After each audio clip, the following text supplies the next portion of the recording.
Hey there everyone, in this video I'm going to show you how to stop following hashtags that you followed before on Instagram.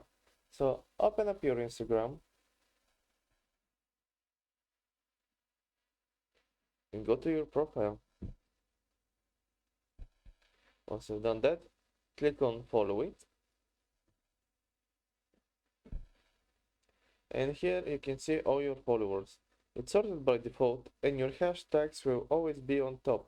What you need to do is click on them, and here all the hashtags you follow will be displayed. So for example, if you want to remove this one, just click on it and select following, and then select unfollow. And now if we go back, you can see that we aren't following it anymore. So if I click on again, it will be fully removed.